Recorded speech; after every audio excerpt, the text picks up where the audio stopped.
burgim është jo vetëm e pa justifikuar, por bie ndesh edhe me normat e Kushtetutës së Shqipërisë. Gjithashtu, Kodi i procedurës penale parashikon që masa e sigurisë në arrest me burg është masa më e rëndë që duhet të përdoret vetëm atëherë kur janë të pranishme, kur ka prova serioze dhe të mjaftueshme për të justifikuar dyshimin e arsyeshëm. Në mungesë të provave, çdo zgjatje në e para burgimit kthehet në një padrejtësi të rëndë ndaj individit. Dhe në këtë rast, ai individ është sot fëmia im, nesër mund të jetë fëmia e çdo kujt tjetër. Pra, është detyra jonë dhe e shoqërisë dhe e të gjitha institucioneve të drejtësisë dhe çdo qytetari që të reagojë ndaj rasteve të tilla për të garantuar se asnjë i papashëm nuk do të mbajë mbi vete peshën e një akuze të padrejtë. Drejtësia nuk duhet të jetë thjesht një fjalë, por një realitet që mbështetet mbi prova dhe fakte dhe jo mbi supozime. Nëse lejojmë që të papashmit të plasen pas hekurave pa prova, atëherë të gjithë jemi të rrezikuar nga padrejtësia. Sot është fëmia im, nesër mund të jetë kushdo prej nesh dhe fëmijët e nënave të tjerë. Pra, unë kërkoj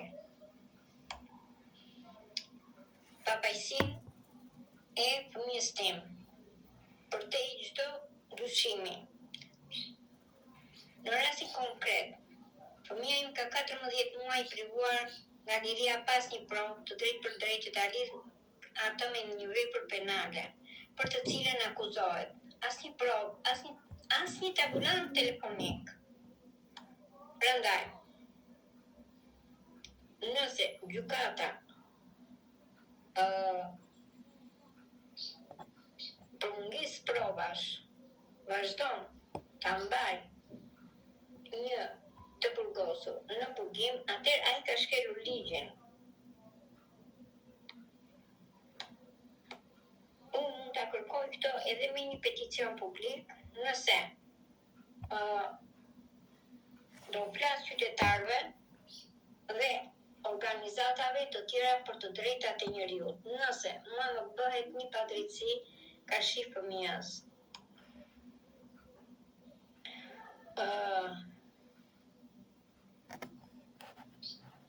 Nëse prokuroria nuk ka paraqitur asnjë provë konkrete, atëherë ne kërkojmë pushimin e çështjes, sepse mungon vepra penale ose lidhja e të pandehurit me ngjarjen. Nëse prokuroria përdor vetëm hamendësime ose inicide,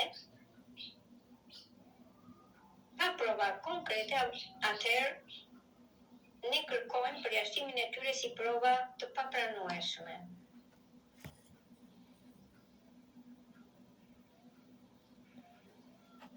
Sipas kodit të procedurës penale të Republikës së Shqipërisë, neni pishtë 28 thot, arrestimi bëhet vetëm kur ka prova serioze për fajsim. Neni, pishtë 29, prokuroria ka detyrim të sigurojë prova. Kushtetuta e Shqipërisë, neni 30, kushdo që akuzohet për një vepër penale, ka të drejtën të konsiderohet i papashëm derisa të provohet pajësia e tij.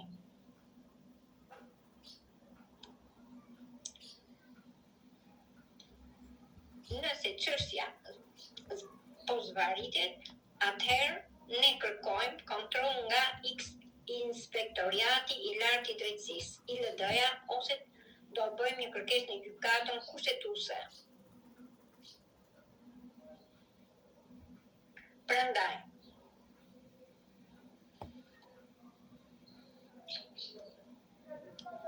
unë, si nëna e Bërxilokut, kërkoj pushimin e çështjes penale.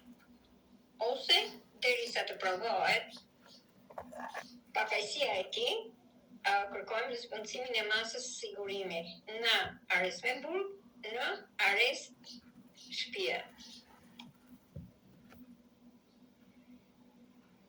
Nëse nga ana e prokurorisë, nga aktet hetimore, nuk rezulton se nuk ka asnjë mas provë materiale që të lidhë të pandehurin në këtë rast që është djali im, Borzilo Kraço, me veprën penale, nuk ekziston asnjë tabulant telefonik, mesazh ose komunikim tjetër që të implikojë fëmijën tim në një veprimtari kriminale të pretenduar. Nëse të gjitha provat që prokuroria ka mbledhur gjatë hetimit nuk e përfshin drejt për së drejt fëmijën tim në këtë rast të pandehur, në bashkëpunim ose në kryerjen e një vepre penale, atëherë si nëna e tij kërkoj lirimin e fëmijës tim.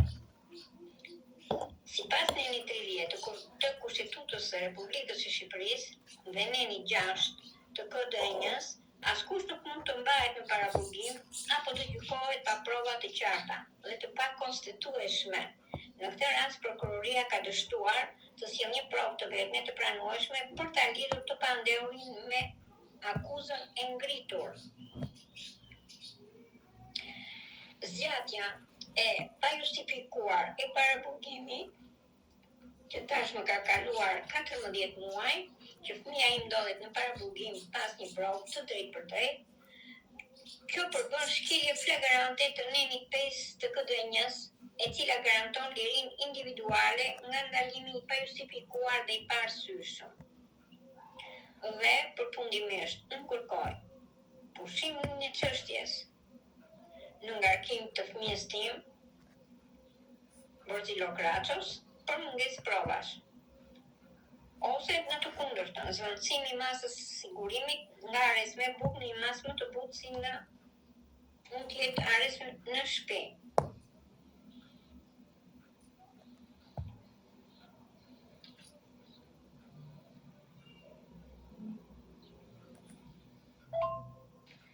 Atëherë, unë kam një pyetje për prokurorin. Cila është prova konkrete që lidhet me të pandehun Borzilo Kraço? Në këtë rast është fëmia im. Ku është fëmia që provon bashkëpunimin e tij?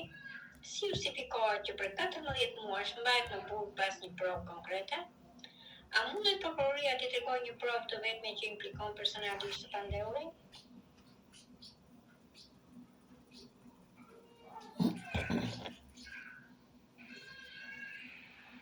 Gjykatës së Rrethi Gjysor Fier.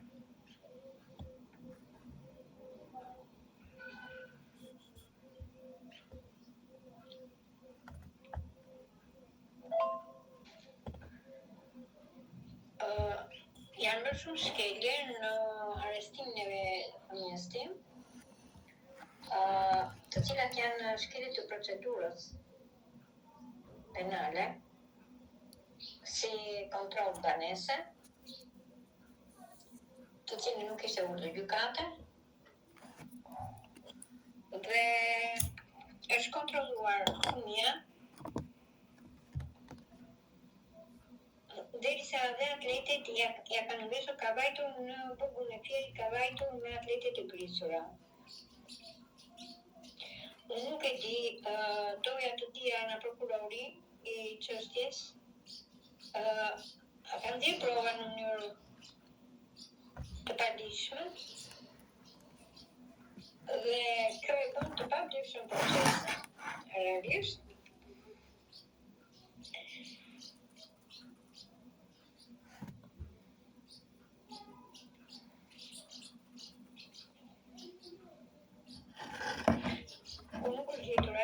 materiale, së gjetur as drogë, as para dhe as të dyshimte, as telefonata, as mesazhe, as emaile, as kontakte me persona të tjera.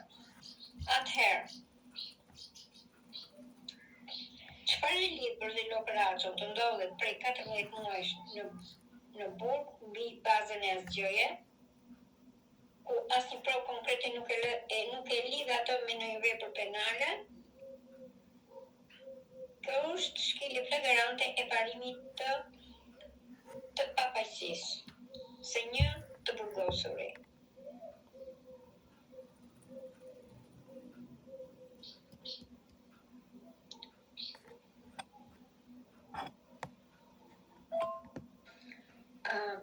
Dhe gjithashtu jam drejtuar gjykatës Rrethi Gjysor Fier dhe prokurorisë Rrethit Fier.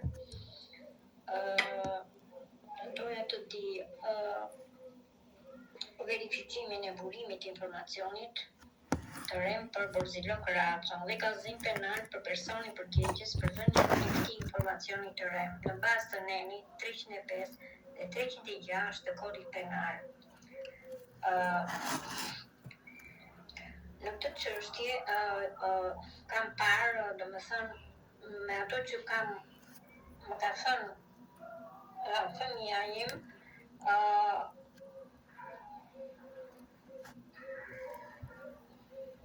janë bërë disa informacione të reme dhe deklarime të pavërteta nga persona të tretë të cilat e kanë çuar në nisjen e kësaj ndjekje penale.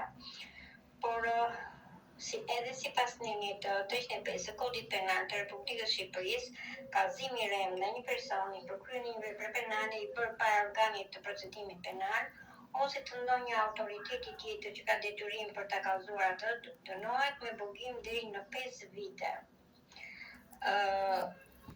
Me çfarë kam marrë informacione, kanë qenë persona të Shikut të Vlorës dhe të Shikut të Fierit, domethënë kanë qenë persona që kanë të bëjnë me informacione të cilat kanë dhënë informacione të reme. Por neni 306 i Kodit Penal, i cili parashikon nenin për dhënien e deklarimeve të reme para organit të procedimit penal nga personi që ka dini për rrethanat një vepre penale, dënohet nga gjoba dhe në burgim dhe në 5 vjet. Duke qenë se nga aktet e hetimit dhe provat që oficeri gjyqësor i prokurorisë ka administruar, nuk rezulton duke prova të mjaftueshme që të vërtetojnë fajësinë e të pandehurit që në këtë rast është fëmia im Borzilok Raço. Prandaj unë si nën e tij, jo se duhet të bëj avokate në këtë rast, por sepse kërkoj si nën në rast parë, sepse unë ata fëmijë me zi kam rritur, kam ndëruar dhunën verbale, dhunën fizike, të ish bashkëshortit, kam ndëruar dhunën verbale të njerëzve të babait tim.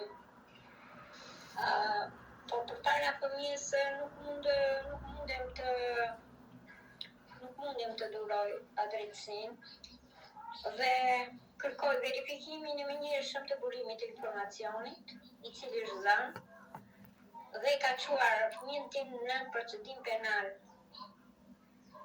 Kërkoj identifikimin e personit ose të personave që kanë dhënë deklarime ose kallëzime të reme dhe kërkoj nisjen e procedimit penal ndaj çdo personi ose të personave që ka rezultuar që të kenë kryer këtë vepër penale të dhënies së informacionit të rem nga neni 305 dhe 306 të Kodit Penal.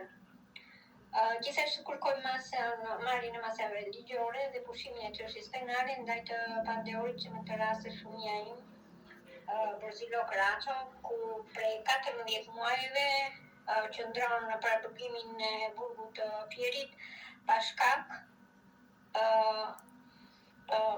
pa prova dhe thjesht sepse kanë ekzistuar elementet e një kallëzimi të rem. Nuk është e drejtë kjo, po shikoj rëndom gjëra shumë të këqija që po i bëhen shqiptarët ndaj shqiptarëve, institucionet shtetërore janë kthyer në baza mafiozësh, nuk janë më institucione shtetërore, por janë bërë institucione private ku i marrin fëmijët e nënave duke ulur në një kafene, duke pirë, duke konsumuar një kafe, i marrin një hedhje civiçe në gonat e policive dhe i lanë nga 14 muaj pa mbylljen e një procesi, ndërkohë që